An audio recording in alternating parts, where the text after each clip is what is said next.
Can you see? Okay, no, I started already. Oh, restarted. Restarted. Mm-hmm.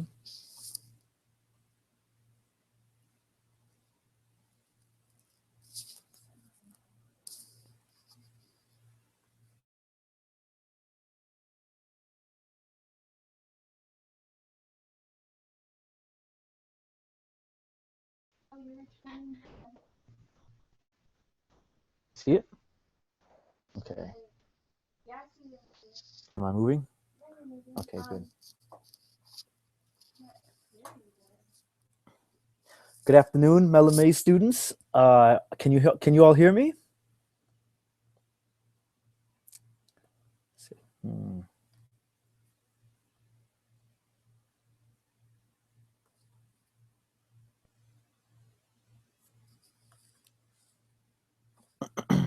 I know what I'll do. I'll put a question. Can you hear me?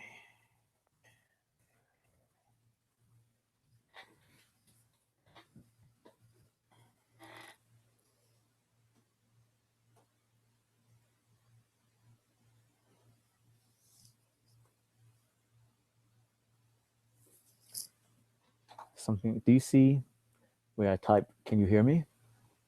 No. You don't see it, okay. Let's see. All right, 2 viewers, so 2 people have signed on already. Okay, so one of them is me. Okay, somebody else is, okay. Yes. There's a way to turn on the, you clearly have group chat here. Mm-hmm. I can't see who else is on. I think you can read people. Okay, excellent, okay. Mellon Mays students, are you there? Can you hear me?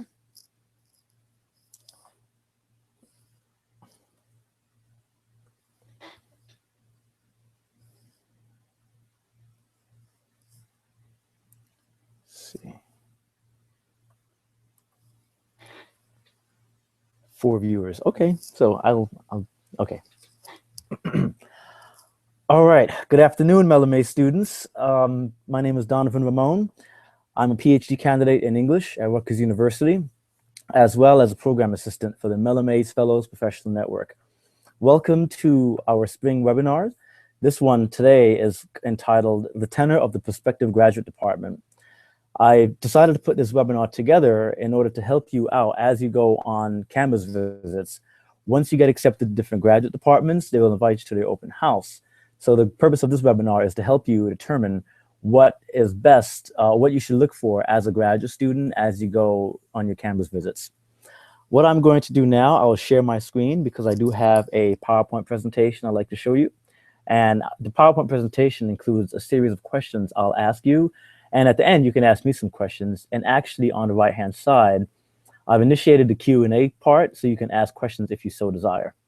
Okay, so let's begin. I'm going to share my screen and you'll be able to see, hopefully soon, this presentation I put together for you.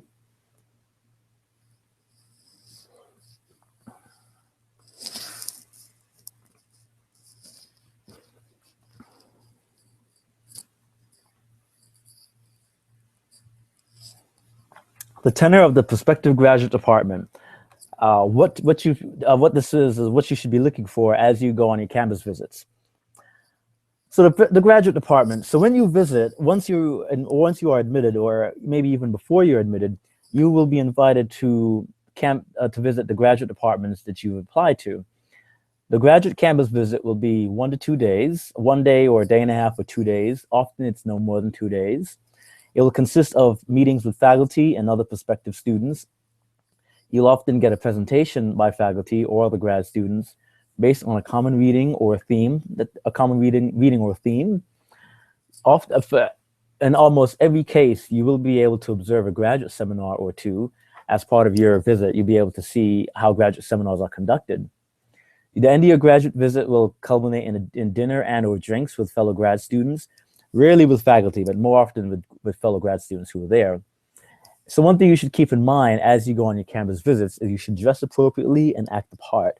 Know that you are always on.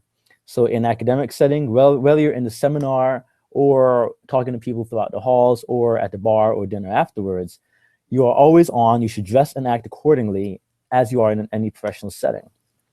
With that said, you should understand that this graduate process, the process of visiting campuses, it's sort of like an interview, but an interview goes both ways. Whereas while they're trying to get a sense of how you are as a candidate or as a potential scholar there, you should also try to get a sense of whether you'll be able to fit in in this particular department. So here are some things you should consider. If you are able to, well, not if, you should be able to observe faculty and students and how they interact with each other, especially the graduate students. Because these are your peers, you want to make sure you observe the grad students very carefully during your visit, okay? In both academic and in social settings. Some questions to consider. How do grad students get along with each other? How do they interact with faculty? And how do they interact, essentially, how do they interact with faculty and with each other? You want to be able to get a sense if there's any tension between any of the two factions, okay? If this is the department you'll be fitting in in the next few years, you want to get a sense that you could fit in here without any incident. Are faculty accessible to faculty accessible and student friendly? If these are your people, these are the people you'll be working with for the next several years. You want to be able to, you want to make sure that you are. Oh, okay. I'm sorry. It seems to be that my slides is not going through. Okay, let me see.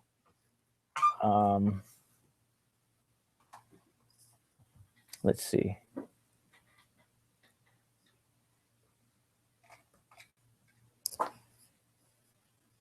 Let me try this again. Okay.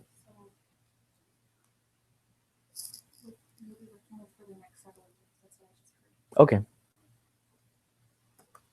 Let me get back to the slides. I'm going to share my PowerPoint again, and hopefully you can see it this time.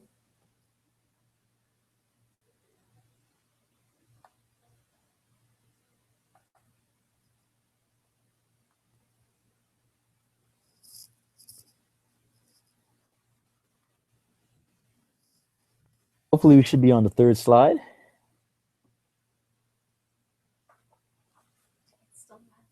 Okay.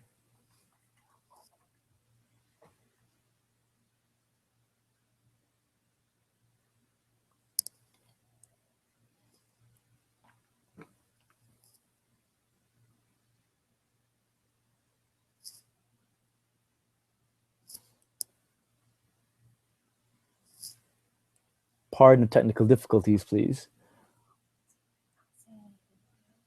Okay. All right. I think what I will do, since you're unable to see the slides, I think I will just talk through the slides. And for those of you who are interested, I'll send you a PowerPoint presentation later on. That way you'll be able to see what I'm talking about later on. But what I'll do, I will make sure that I speak slowly and give you a chance to ask ask questions at the end. So I'll pick up where I left off. When you visit campuses, the interview process will go both ways. They want to interview you, and you will be able to interview them.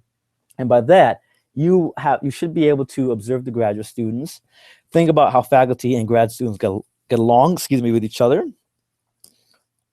If you should be able to determine are faculty accessible and student friendly. If this is the department you see yourself working in the next few years, you want to be able to have a good relationship with your peers and with your faculty members. A very pivotal question that I asked when I visited graduate schools a few years ago, I asked grad students in different contexts, why did they decide to pursue graduate studies at this institution?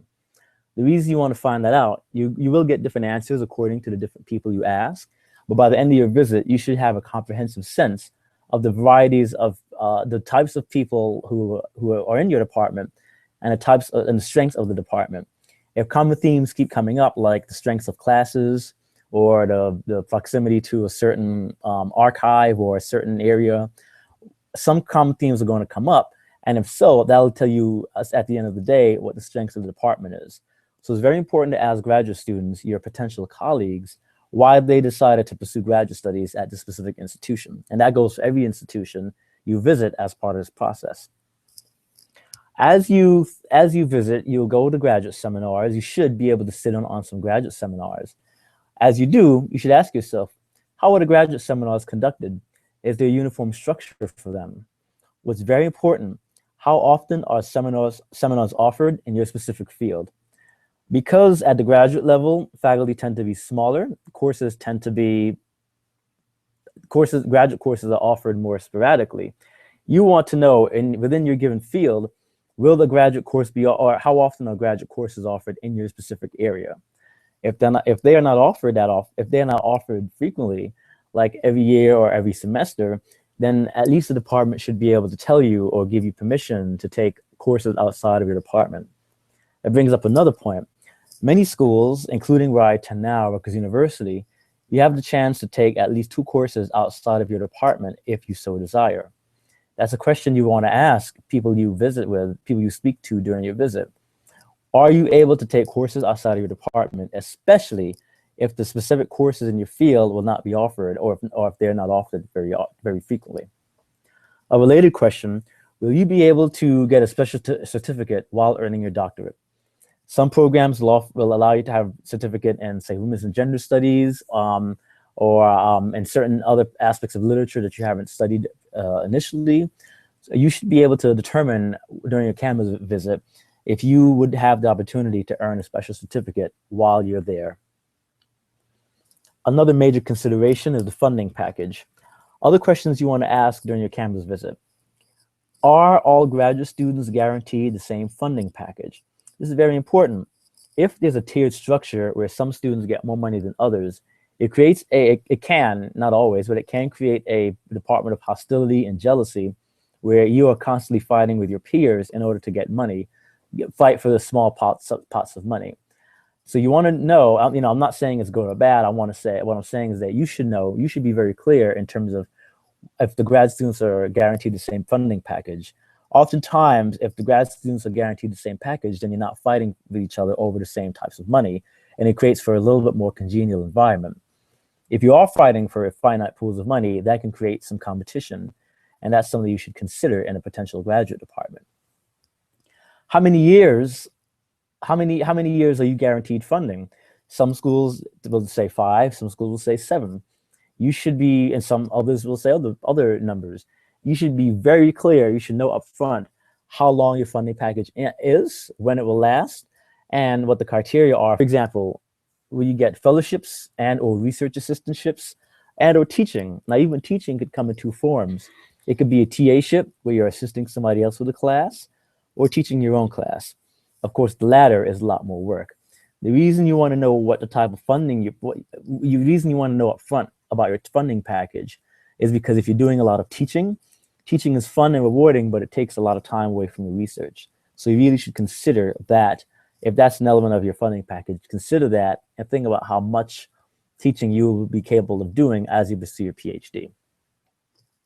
Another thing to consider as we talk about your funding package, in terms of teaching, the nature of that funding, how much teaching is involved, what is the nature of that teaching, and what resources are available to graduate students to develop their pedagogical skills.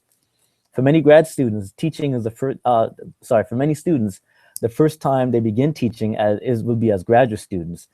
And since that's your first time, you should inquire to see if there are any resources or departments or colloquia or forum available for you as a beginning grad student who's starting your teaching career.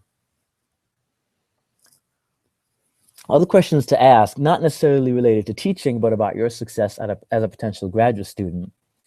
What is the rate of attrition for graduate students in your department? Could it be higher for diverse students? So of course, the rate of attrition meaning how often do students drop out, how many students have dropped out in the past few years.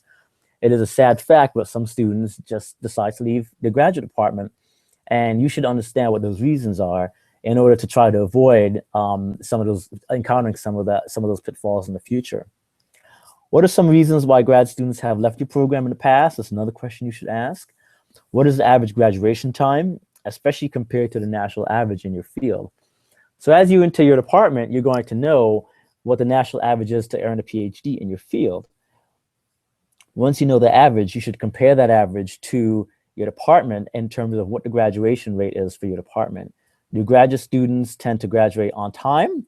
Do they graduate later than the national average, below the national average? Whatever those statistics are, you should know in terms of how you place yourself. Another important question, are new students assigned a mentor? Oftentimes, your success as a grad student will depend on your relationship with your faculty members. So it's important that you have a mentor, people in your corner who can guide you in terms of course selection, the foreign language requirements, and any number of things, okay? So consider that as well.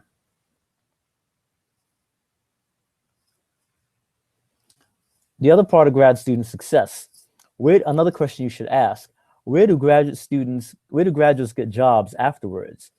In other words, once you earn your PhD, what are some of the, once people in your department have earned their PhDs, what are some of the schools they've gotten positions, at which they've gotten positions? Ivy League schools, state schools, you know, whatever it is, you should be clear up front what those positions are, what those types of schools are.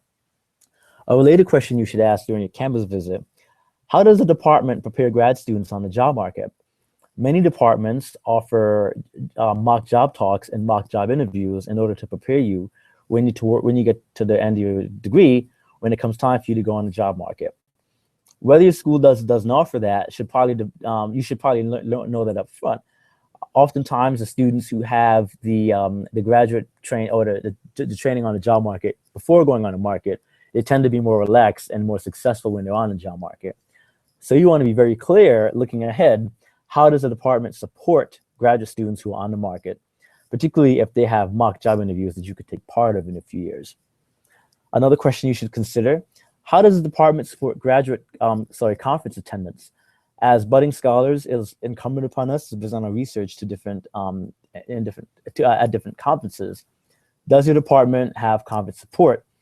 What is that support? What is the nature of that support? And what do you as a grad student, what must you do in order to get graduate funding or in order to get conference funding?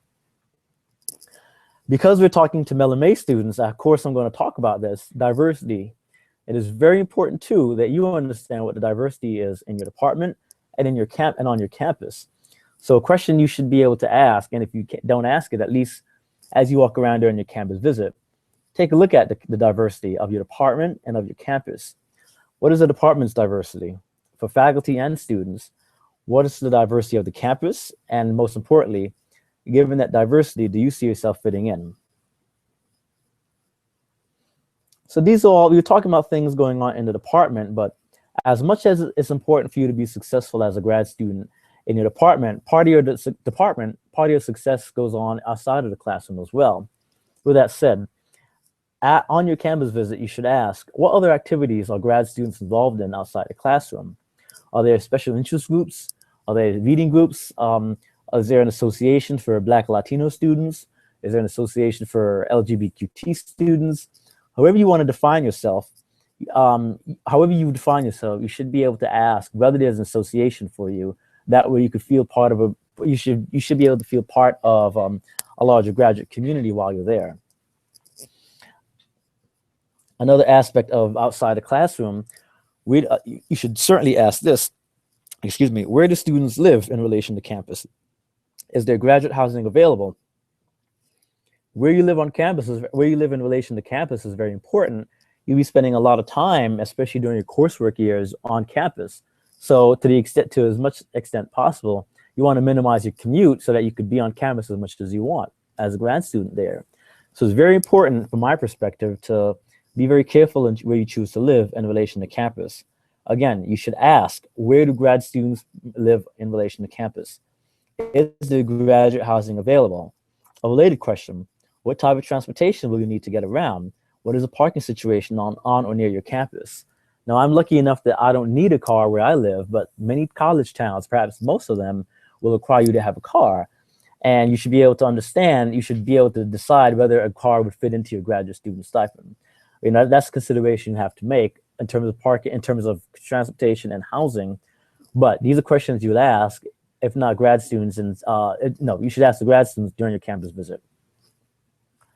At the end of your visit, you should, of course, be cordial and thank the grad students who hosted you, and who transported you during your time there, as well as those who showed up for social events and answered all your questions. Now, it's important to speak to grad students both on campus and off, because you might, I'm not saying you will, but the chances are you might get more candor from the grad students off campus without faculty around.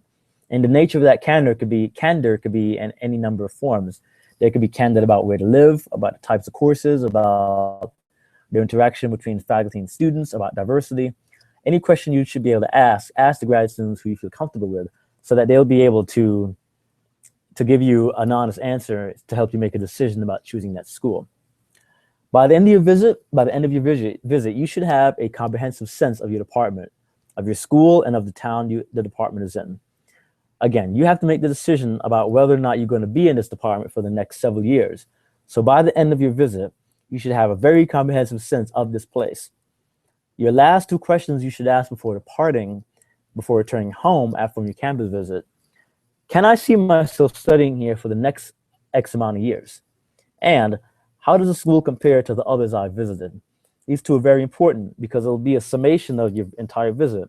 Before you depart, think about it, think long and hard about it. Would you be able to see yourself studying in this particular department, at the school, living in this particular town for the remaining X amount of years you have for your PhD?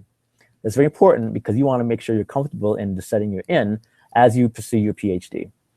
Lastly, how does school compare to the others I've visited? You should, I anticipate as Mellons, you'll be accepted to quite a number of schools.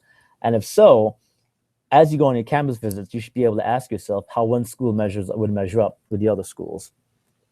Lastly, actually that is the end. I will stop here because I've given you a wealth of information and ask for questions. On the right-hand side, you see I've opened up questions, the Q&A section. So please I see a question already. Please feel free to ask as many questions as you want, and I'll answer them to the best of my ability. What kind of resources are available to determine the national average graduation time for my field? That's a great question. I would say ask the professors you've had in undergrad, or, well, some of you are coming with your master's degree. Ask your professors. That's one resource. Ask your professors either at the undergraduate level or graduate level. Ask fellow Mellon Fellows who you know of. And even just, maybe even a quick Google search would help you. Maybe you should start there. Go to Google. Type in the national average for whatever field you're in. You could type in time to complete PhD in your field. Type that into Google and see what the average is. Get that average, keep that in your head, and as you go on your campus visits, you'll know whether or not the schools you're visiting, whether those numbers match up with the national average, whether they're above or below. But I would say go to Google it. In addition to asking professors who you study with, they will be able to give you a concrete answer on what the national average is. In English, in my field, the national average is about 7 years. Okay, some schools will force you out in 6 years. Others will let you languish and stay there for as long as you want. Whatever the case may be, you want to make sure you have a comprehensive answer to that question. Google and ask and certainly I would start with my committee members or with my professors. Could you repeat the second question you suggest we ask during the visit? Yes, I can. And I'm sorry that the first part of this presentation was cut off a little bit. The second, let's see if I understand you correctly. The second question I asked in this webinar was, are faculty accessible and student friendly? So by that I mean, when you go on your campus visits and as you interact with faculty, are you able to talk to them? Are they congenial? Do they look like they like each other? Do they like you and other grad students? It's actually a question you probably ask grad students when you are talking to other grad students in your department. You could say to them, how are the faculty members here? Are they accessible? Do you have to email them multiple times to get a response from them? Are you able to drop in their office hours and they'll help you?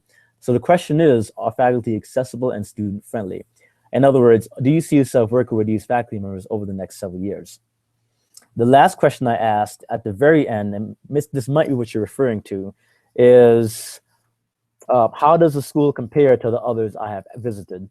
So in other words, hopefully you go on many campus visits and you'll be able to compare how you feel from one school to the next, and that'll give you a comprehensive sense of how you feel studying at a given place, okay?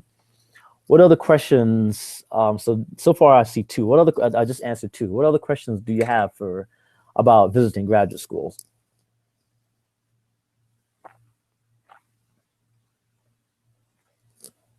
One thing I should have mentioned: each school would have different strengths, and each school will have, say, an archive or archives, certain research centers, and or special libraries that might be geared towards your field.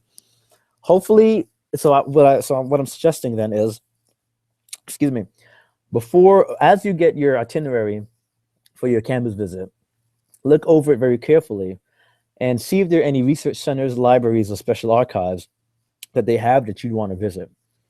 Again, it's an interview for them, but it's also an interview for you because you need to determine whether you'll be able to study in this department for the next several years.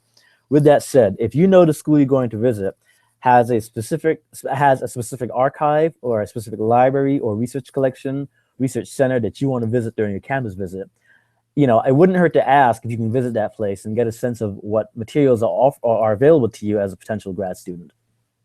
Okay, what other questions do you have? Oh, let's see. For science students, how important is it to have a faculty member doing research in your exact field at the school? Is it much more difficult to find research opportunities otherwise? That's a great question. I would say, let me read that again. Okay. I don't think it's as important to have somebody doing research in your exact field. If you have, so let me give you my own example. Well, not my example. I'll give you an example of a few people I know in sciences. They don't have faculty members who work in their exact field, but they have people who work in their related fields. That I think is also useful because if they work in related fields, it'll give you a chance as a grad student to work with them in those related fields and gain a lot more and gain extra sort of extra benefits of having a related field under your belt. It'll serve you well on the job market. So how important is it to have a faculty member doing research in your exact field? I would say it's important, but I would say I wouldn't think that's the only thing. If there are faculty members who are doing research in a related field, that could also help you, and it'll show your strength as a candidate if that's the case. What other questions do you have? And thank you. These questions have been great so far. Or is there anything that you need me to reiterate from the presentation? And by the way, I was talking from a PowerPoint presentation. Those of you who sign on, I could email you the presentation after we're done.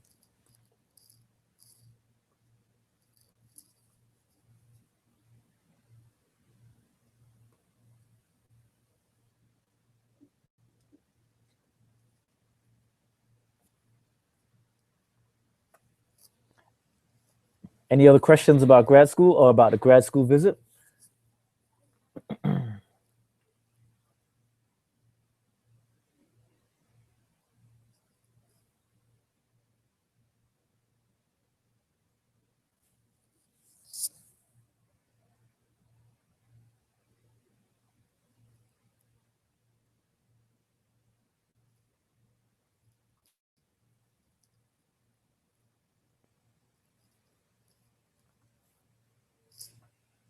Okay, since there are no questions, I think I will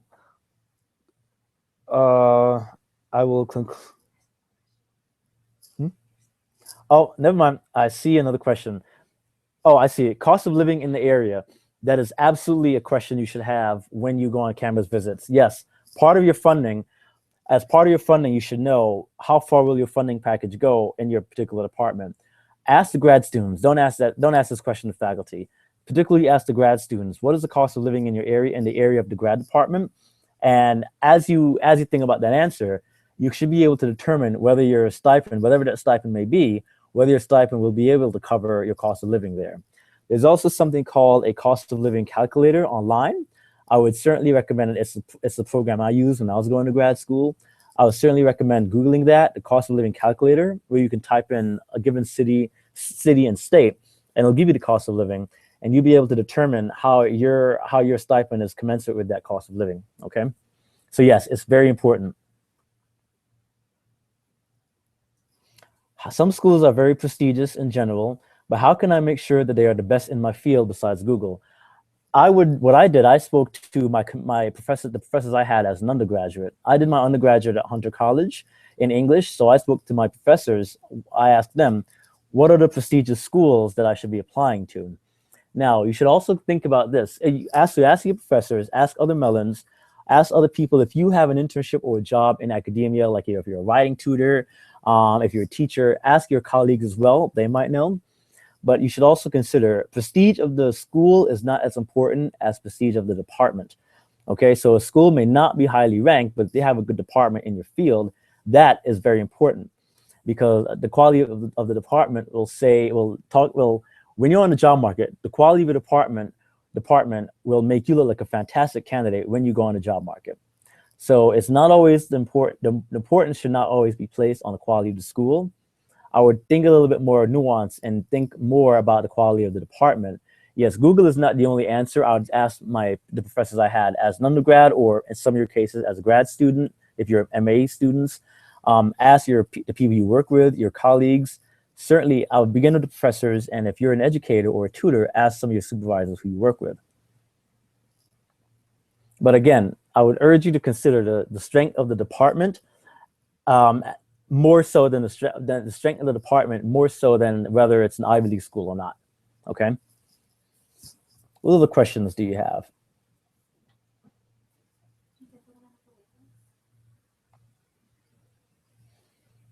What would you suggest for students who are on a wait list and cannot visit a school? That is a very good question. What would I suggest? Let me think. I'm hoping that being on a wait list means that once you are accepted, they would invite you to school. And you could, if you want to confirm or deny this, you're welcome to. I'm hoping, because in some cases, being on a wait list, all that means is that they're waiting for somebody else to say no, they don't accept the position, but that means you can still visit the campus. Ask if you can visit. Ask the department if you could visit the campus either now or after you get off the wait list. Each school will have a different schedule in terms of when they'll invite students, but you as a candidate, as somebody who's waitlisted, clearly they're interested in your work, and you should be able to ask them if you could still visit. So ask them if you could still visit at this point or at a later point. Yeah, ask them, because it wouldn't hurt, because it'll show, if you ask them if you can still visit, it also shows you as a scholar, you're interested in being at that school. So it wouldn't hurt to just ask them, even if you're waitlisted.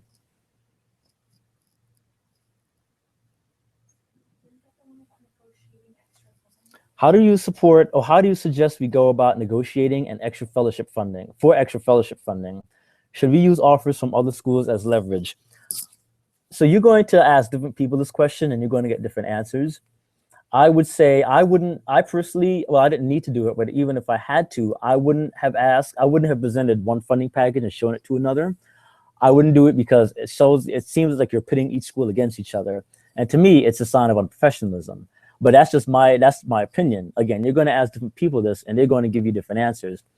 In terms of your first question, negotiating extra fellowship funding, that's a tricky thing. Oftentimes, you're going to, whatever they give you as a grad student is what you have to accept in many cases. As far as I know, the negotiations will happen when you're on the job market and you get a job offer. Once you complete your PhD, then you'll be in a position as a job candidate to negotiate a higher funding package. I don't really think as a grad student it'll serve you well to negotiate now, but what you would ask, if you get a funding package that you're not happy with, what you would ask, you would ask this question: what are other opportunities for me to get funding elsewhere, either internally within the school, internal pots of money, or externally? And by that, I mean, you should ask, is there a fellowship office that will help me with a funding package? Will the department help me with a funding package? You should also ask grad students, is there a history of students in this department who have won internal or external funding? Those are the type of questions you would ask. I would hesitate asking for a higher funding package at the graduate level. Once you graduate and have a PhD and you want to negotiate a salary for a job, that's the more appropriate time to do so. The more appropriate question for now is, what other sources would the department offer me in terms of getting funding?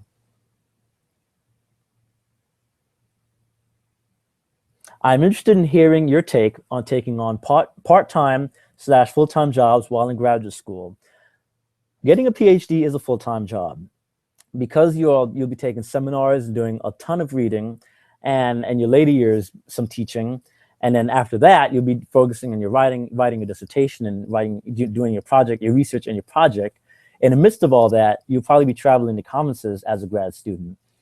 Because of all that, I would hesitate taking on part-time jobs. Now, let me say it differently. If you have an opportunity to be a tutor or an editor, like a one-off thing, then that's extra money in your pocket, and that doesn't take that much time, tutoring or editing. That's fine, and I've done a lot of tutoring and editing as a grad student. I would caution you against taking an extra part-time job as a full-time PhD candidate, only because you want to devote your time to teaching, to research, and to writing. Okay, so that's my take on it. But that's a question that you'll probably ask different people, and you might get a different answer according to different people. I know that sometimes funding packages can be low, and you might feel pressured, or you might feel the need to take on an extra part-time gig. And if you feel that need, then I guess you have to do so. But remember, all the time you take away from writing your dissertation, doing your work, so all the time you take to have a part-time job, that's less time for you to get your work done in terms of and in order to graduate. Okay. How would you suggest we turn down a school's offer after the visit? Okay. You could politely say you have accepted another offer, and it doesn't take more than that. I can tell you that you are Mellon Mays students, and Mellons tend to have good offers from different places, and they understand that. So you could just politely say, I've accepted an offer from another school, and that's case closed. They are in the business of making offers to people and having them rejected, and it wouldn't break anyone's heart, I'm sure. What they'll probably do if they have a wait list, they would thank you for being candid with them early and saying you will reject that school, and they'll offer that position, that slot, to another student who'd probably take that position. Okay. I currently live outside of the US and cannot visit the school's programs. Are there ways to obtain the same information that I would from a visit via email interactions? To an extent, yes. You can ask if you could be put in contact with a grad student in your field, or grad students, not just one, because you want to have a variety of perspectives. So I would suggest you ask to be put in contact with a few graduate students in your field, in the department you cannot visit. And if so, email those grad students and ask them some of the questions you heard me ask in the presentation. And again, I'll send you this PowerPoint presentation at the end, so you have a concrete list of questions. In the meantime, if you can't visit, that's, to an extent, part of being a grad student is having a gut feeling that you'll be able to fit into a place. If you cannot get there for a variety of reasons, ask if you can speak to grad students who will give you a candid perspective, grad students in your field. That way you can get, a candid perspective on what it is to be in that department. Okay, and you can ask them some of the questions. And you could and ask them questions about being in the department and about working and living in the area and about interaction with faculty. But yes, via email, that could be your first step if you can't make it to campus. In terms of learning how to teach effectively, is it better to start as a TA or as a teacher? That's another question that you'll get a different answer according to who you ask. From my personal opinion, it's easier to start out as a TA, because when you're a TA, you're a teaching assistant. So you're assisting another professor, either as a grader or as a full-time lecturer. You're assisting another professor with their work, and and that's different from teaching, whereas you're teaching your own class. I actually did the reverse. I started teaching first before I was a TA for somebody else. I wish I did it how it should have been done, as a teaching assistant, then progressing to my own class. So it's easier to start as a teaching assistant because you're teaching your own class. That's easier than to start off the get-go teaching your own class. Okay. Let's see. I feel like another question popped up and I may have missed it. Let me think. No, I just answered that one.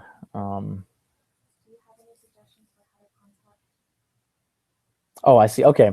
Do you have any suggestions for how to contact the potential advisor at a school after turning down an offer, particularly if you would like to stay in touch with the professor? Sure. Again, professors, they understand that they understand the process of graduate admissions. If you turn down a school, they should not take it personal. nor should the department chair or the department or the secretary you're talking to on a regular basis. If a position, if you turn down a school, yes, if you turn down a school, you could just email the professor you want to work with and say, I turned it down for, you didn't even have to say the reasons. I turned it down, I accepted another position, but I'd still like to work with you. You might, you never know, that professor might serve as your outside reader when you get to the dissertation stage. So it might not be a bad idea to keep that professor in your corner, because when you get to the dissertation level, you'll need an outside reader to read and approve of your work. So I would suggest, yes, why not keep in contact with the professor you want to work with at the school you turned down? No hard feelings. You could just say to that professor, I turned down the offer because I accepted something else, and end the story. And then go on to say, I would still like to communicate with you because I see you as somebody I'd like to work with in the future.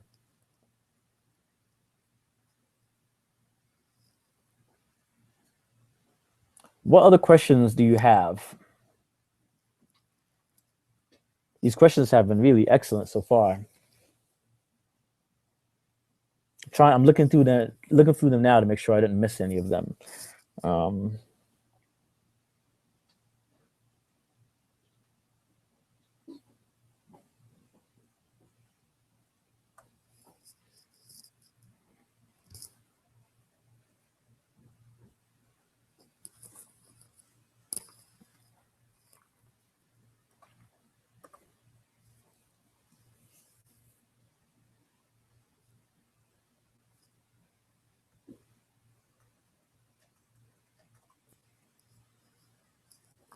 Any more questions, or are you still mulling everything over? I'll give you some time to think about it.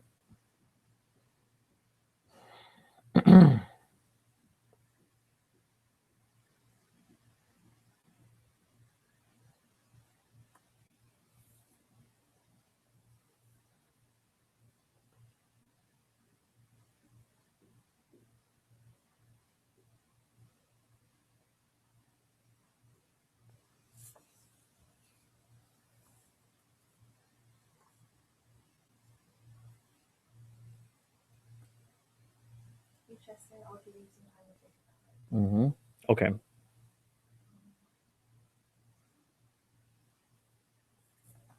I see on the Google page, there's a question from my friend, Wilfredo Gomez.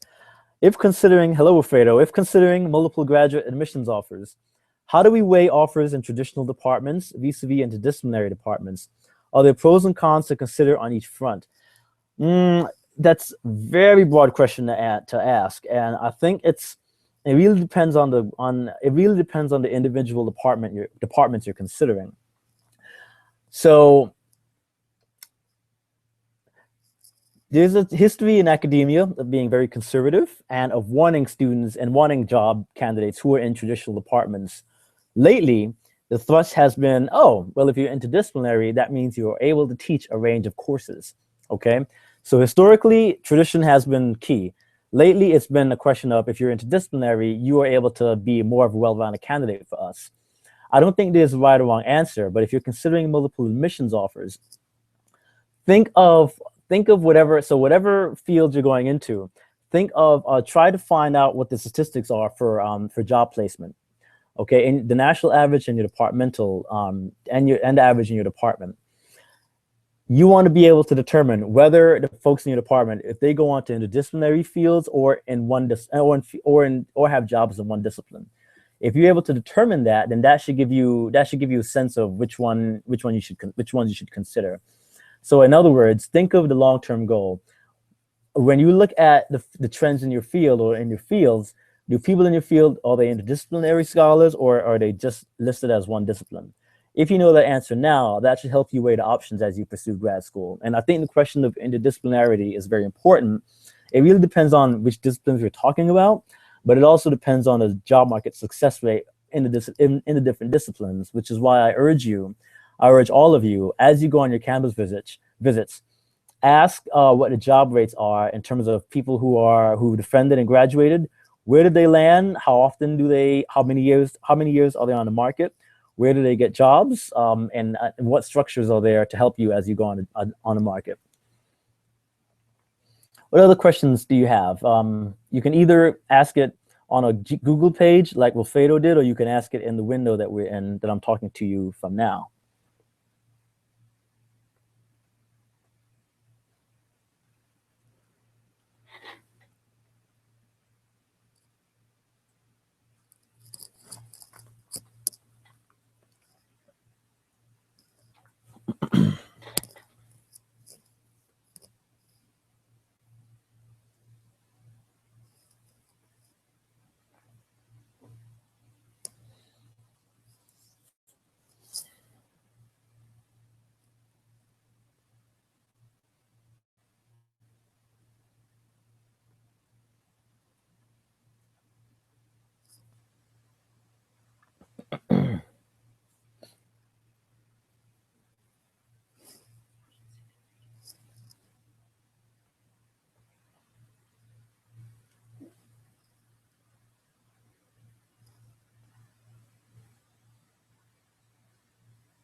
There's a question about a special certificate. Let me see. I know it's here. I just can't read it. Let me see.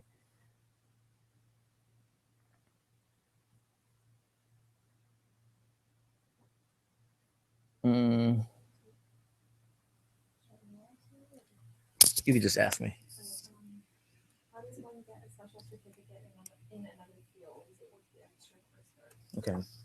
How does one get a special certificate in another field? Is it worth the coursework? That's a question you have to ask yourself. Many special certificate, each special certificate is different.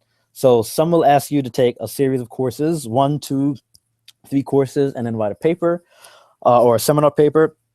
Excuse me. Others will just ask you to take a few courses, a few interdisciplinary courses. So that's a huge question. It depends on the certificate. It also depends on what your goals are. So I know a lot of folks in literature who have certificates in women's and gender studies because they want to be able to teach in women's and gender studies departments in the future. So that, I mean, I would never say it's never worth getting a certificate. I don't have one, and I regret not getting a special certificate during coursework. But it would never hurt to get one because it shows you are an interdisciplinary scholar and you could teach, and you're an expert in different fields. I could tell you in many departments that offer you a specialty in women's and gender studies, and if that's the route you want to go in, and if you see yourself teaching in a WGS department in the future, then it wouldn't hurt to have that certificate. And it's often, by the way, it's usually not any extra money. As part of being a grad student, they see that as part of your training as a scholar, and you would be able to take that in most cases, as far as I know, without paying anything extra.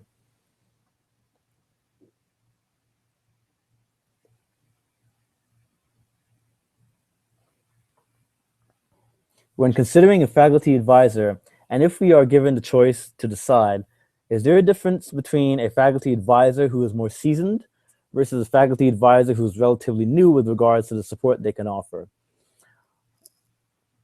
That's a great question. I think the advisors who are more seasoned, as you said, they are more seasoned, so they can offer you a lot more support. But they can offer you a lot more support, but you never know what their goals are. They might go on sabbatical, they might retire, they might go on to another school. So yes, they could offer you support, but if they're senior advisors, you're not necessarily sure if they're going to stay. If they're that senior, you're not sure how long they'll stay there, okay? Whereas if they're tenure track advisors, they might be there at least for the next 2 years or the next 4 or 5 years until they get tenure. So it's really pros and cons to each one.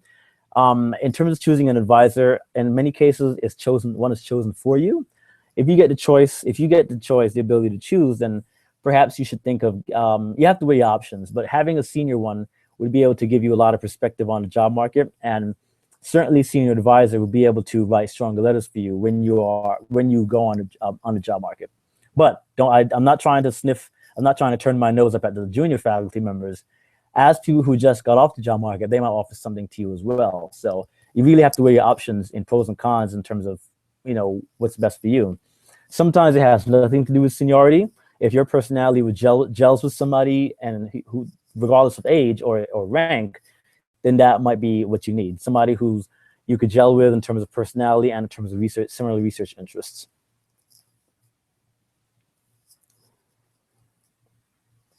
What were deciding factors that led you to choose your school? I'm a student at Rutgers. I chose it because the funding package, that's a great question. The funding package was very good. I chose it because of proximity to, I'm from New York City and Rutgers is not far from New York City. I really wanted to be close to my family. That's very important to me. So I wanted to be at a school that was close to civilization, honestly. Other schools I considered were not close to anything and I knew I'd probably die. So I did not want to die of boredom. I wanted to be at a place where I could actually be able to get home or get to a major city very easily. So of all the schools that admitted me, Rutgers turned out to be the choice. So it was funding was 1, location 2, and faculty 3. Faculty in terms of there are a range of people here who work in African American literature, which is my specialty, and I want to work with the people. I want to work with a range, and I want to be in a department where there's a range of faculty members, and that's something you should consider as well. Funding, location, and faculty. You don't just want one person in your field. You want several people in your field who you can work with. That way you can grow as a person, and the more people you work with, the stronger you will look when you're on the job market.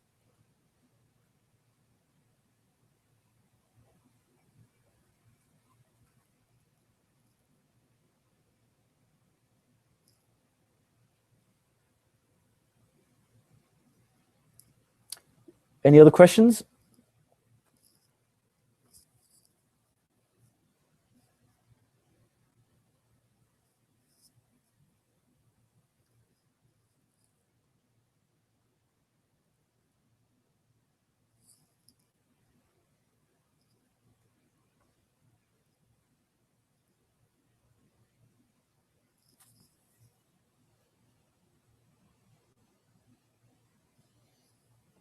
The next webinar I will have will be on March 20th. It's a Friday at 3 p.m. And it will be on administrative support in terms of when you go to campus visits, what types of administrative support you should look for. So that'll be the part 2 or the continuation of today's webinar. It will be Friday, March 20th from 3 to 4 p.m. We'll discuss the administrative support aspect of your graduate visit. And if you're interested, you could email me at ramon@woodrow.org. That's the email you got from me, RAMON @Woodrow, WOODROW.org. Those of you who are on this webinar, you receive emails from me from my Woodrow account, so you could just respond to that email and tell me that you want to sign on to the next webinar, part 2 of this one, which is about administrative support on Friday, March 20th from 3 to 4. Are there any other questions before I close out today's webinar?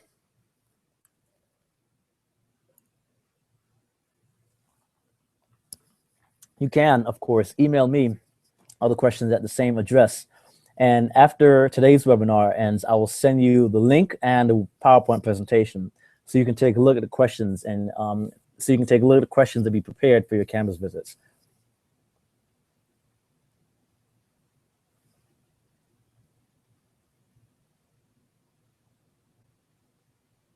I think I've answered all the questions here, and if I haven't, please tell me. I think I did. It looks like I have.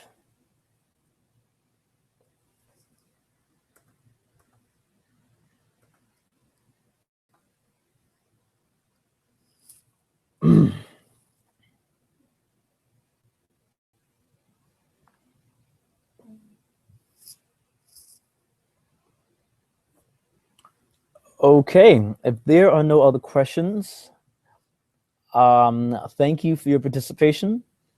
Please email me at ramon@woodrow.org. It's the email address when you sent me, when I sent you the link to this website, to this Hangouts. It was the website that it's the email address I used. So by all means, email me there any questions or concerns you have. Oh, I see one more question. Can you describe what a pre-doctoral research affiliate appointment is? Let me take a look at that. Pre-doctoral research affiliate. I have actually never heard of that before. That sounds like it is a position in the sciences. I'm in English and the humanities, so I really have not heard of that before. A pre-doctoral research affiliate appointment. I would urge you, I'm going to find out what that is myself because I've never heard of that before, and I will get back. I will email you, Kasira. I'll email you the answer to that question before I leave here today. Pre-doctoral research affiliate appointment. I want to take a look at that.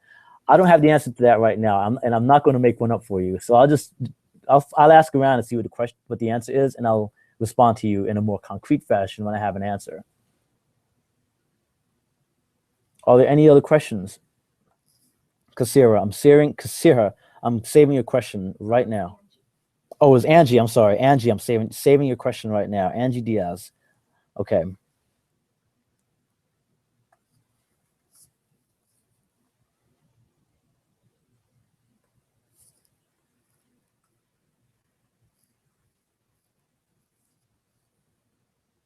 It sounds like it's something in the sciences, but that's just my guess.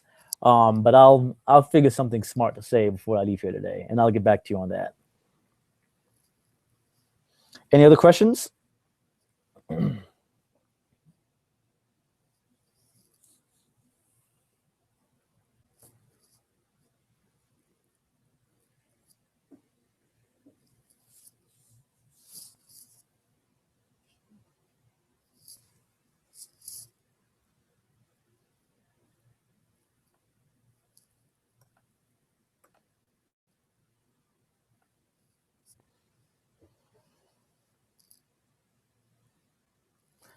Okay, I think I will close out today's webinar. Please reach out to me at ramon@woodrow.org, and if not, you'll be hearing from me very shortly. Our next webinar will be on administrative support on Friday, March 20th at 3 p.m. Thank you very, very much, and please email me any more questions you have, and I hope to answer them promptly, okay?